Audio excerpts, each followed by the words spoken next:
What's up again, everybody? Welcome back to Ellomeno Brackets. Today, I want to talk about the Players Era Championship, which begins tomorrow, Monday of Thanksgiving week. And this is the biggest and most loaded of all these Feast Week events. We've got 18 teams from 7 different conferences. In fact, 13 of the 18 were in my preseason bracket, and 8 of them are currently in the top 25. So we've got teams like Houston, Alabama, Tennessee, Kansas, Michigan, even some big name programs who aren't in their prime right now, like Syracuse, Maryland, Notre Dame. We've got Creighton there. We've got UNLV, San Diego State, just a ton of teams, a ton of basketball. This is going to be a fun event. It's a different event. So first, how did the Players Era draw this volume of teams to this tournament? Well, one reason is money. They are going to shell out $1 million to each of these schools' NIL funds for their participation in this tournament. There's another $1 million reportedly going to the winner, to their NIL fund.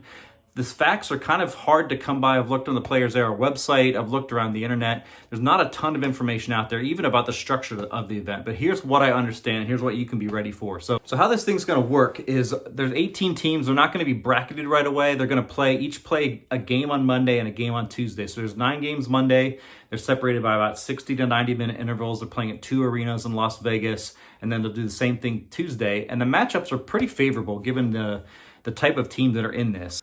So after these games are played Monday and Tuesday, the teams will be listed according to their record. 2-0 teams on top, 1-1, 0-2, and they're going to be separated by their total point differential, which is unusual for a tournament like this.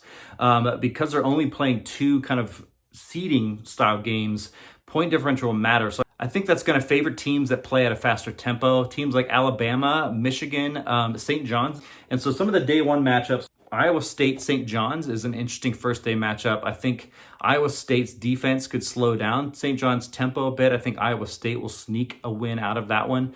Alabama Gonzaga is the other kind of marquee matchup that day. I do think Alabama and Gonzaga will be high scoring. I think that also bodes well for whoever wins to, pull away by a little bit and get a good margin of victory. I think Alabama will do that. And then Michigan, San Diego State.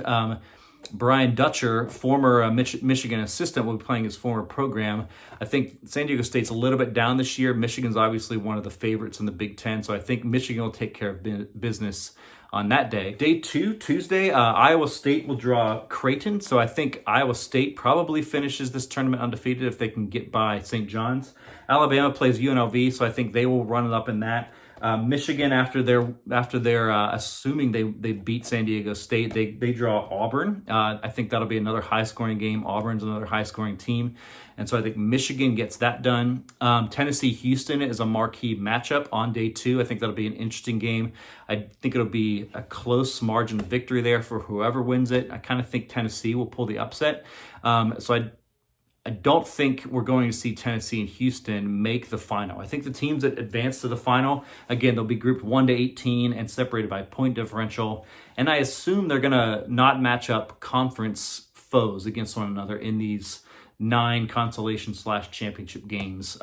Details on this are scarce. I know they're going to separate teams by point differential. I don't know if they're going to actually follow through and not matching conference foes against one another, but I'm assuming that for my prediction. So I've got Alabama and Michigan scoring enough points and creating enough margin of victory to meet in the final. I think Kansas will do well. I think Iowa State will do well. I think Gonzaga probably lands as the best 1-1 team. I think they fall to Alabama, but I think they beat Maryland in the second day by enough.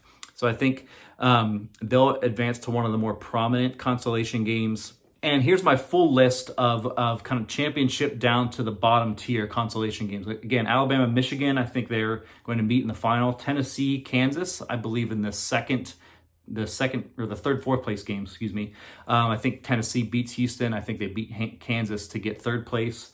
I've got Gonzaga, Iowa State in that third game. Houston, St. John's in the fourth game, or what would be the 7th and 8th place game.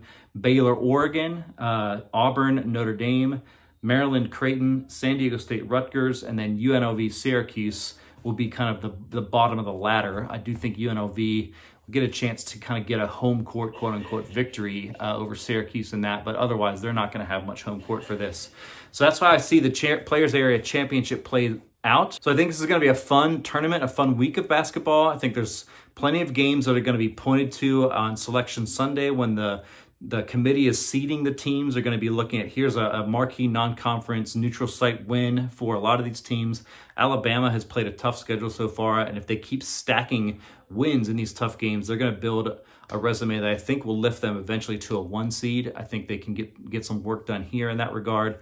But this isn't the only tournament this week. I've got a series of shorts previewing some of the other Feast Week college basketball tournaments, Maui, Battle for Atlantis, several other events going on. I think there are 23, maybe more tournaments happening over the course of this week. It's not just a football holiday. Thanksgiving gives plenty of attention to college basketball, and I'm going to be enjoying it this week. I hope you enjoy it as well.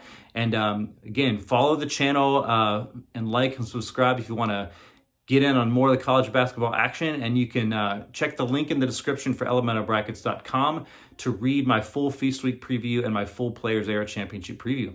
And we'll see you soon.